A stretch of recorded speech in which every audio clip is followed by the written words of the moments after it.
उनका कहना है कि मस्जिद को लेकर कुछ भी सुनेंगे नहीं, जबकि आप लोग ऐलान कर रहे हैं कि आप लोग कार सेवा करने वाले हैं, ऐसा क्यों?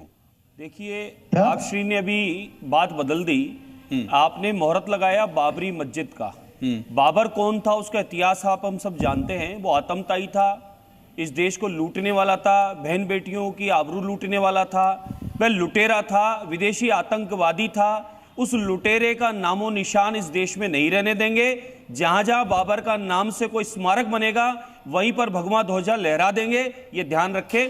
मस्जिद बने, हम सब पंथों का, सब धर्मों का सम्मान करते हैं, सबके प्रति आस्था रखते हैं, किसी की आस्था को ठेस पहुंचाना नहीं चाहते। सबका साथ, सबका विश्वास और उसका विकास करने का भाव रखते हैं। लेकिन बाबर आतंकवादी, आतंकवादी था। उस बाबर का इतिहास उठाकर देख लें, उस बाबर के नाम का कोई स्मारक बनेगा, भगवान लहरा देंगे। बस ये ध्यान रखें। हुमायूं कबीर भगवान लहराने से कैसे रुकेंगे आप? 190 साल मस्जिद के प्रति हमारा भाव है, लेकिन बाबरी मस्जिद बनाना उचित नहीं है। आचार्य एक बार सुनते हैं। राम जी, उस बाबर के नाम से राम जी के जन्म स्थान को, राम जी के उस प्राचीन महल को खंडित करके स्मारक बनाने का प्रयास किया था। उस स्थान पर भी भगवान लहराया है। भले वो न्यायालय से हमारे को इंतजार रहा, 500 साल का संघर्ष रहा। अगर आप मेरी आवाज सुन पा रहे हैं तो प्लीज मेरी गुजारिश है कि डिबेट में रुकिए, सवालों का सामना करिए। बनकर तैयार हुआ और राम हमारे आस्था का केंद्र है कि राम जी हमारे सबके हृदय में निवास करते हैं।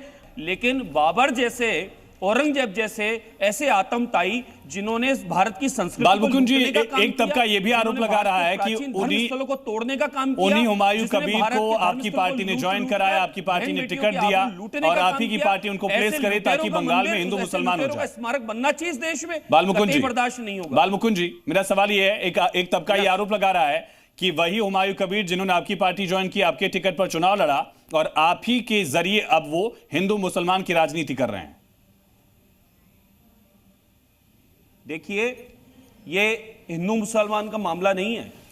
इस देश में क्या रामदास को अगर प्रधानमंत्री योजना का लाभ मिल रहा है, केंद्र सरकार की योजना का लाभ मिल रहा है, तो रहीम को भी ये केंद्र सरकार की योजना का लाभ मिल रहा है। इस देश में हिंदू हो कि मुस्लिम हो, आदरणीय प्रधानमंत्री नरेंद्र मोदी जी ने जब से प्रधानमंत्री दायित्व संभाला है उसके बाद से आप देख लो, इस देश में किसी प्रकार का कोई भी दंगा इस प्रकार का नहीं घटित हो रहा।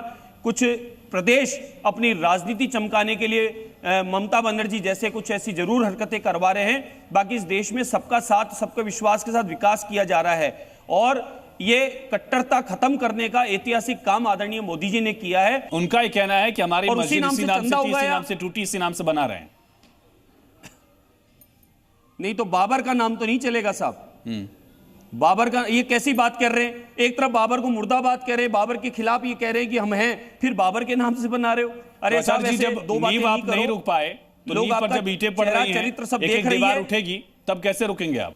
देखिए, अगर उसके नाम से इस प्रकार के स्मारक बनाए जाएंगे और यहाँ अराजकता का माहौल फैलाने का प्रयास किया जाएगा, दोबारा इस देश में जो सौहार्द चल रहा है, प्रेम भाईचारा चल रहा है, सबका साथ, सबके विश्वास के साथ विकास चल रहा है, बिना भेदभाव के इस देश में आदरणीय प्रधानमंत्री रोकेंगे कैसे आप? मोदी जी के नेतृत्व में अपने स्तर पर रोकेंगे, आर्थिक शक्ति हम बनने जा रहे हैं करवाएंगे और सारे पड़ोसी देश, कुछ को छोड़कर सारे पड़ोसी देश के साथ हैं। हम भी न्यायालय की शरण जाएंगे, न्यायालय में निवेदन करेंगे, उसके नामों का उसका नाम निशान नहीं होना चाहिए और इस देश का प्रत्येक नागरिक, इस देशवासी, इस देश की भावनाओं के साथ उसको रहना चाहिए। मैं पूर्णतः इनकी आस्था को प्रति भाव रखता हूं, लेकिन ऐसे आतंकवादियों का नाम से। चलिए ठीक है, बहुत शुक्रिया आचार्य बालमुकुंद आपका ज़ीरो से एक्सक्लूसिव बातचीत करने के लिए। ये थे बीजेपी के विधायक आचार्य बालमुकुंद, उनका पक्ष आपने सुना। उन्होंने कहा कानून का रास्ता लेकर वो मस्जिद का निर्माण रुकवाएंगे।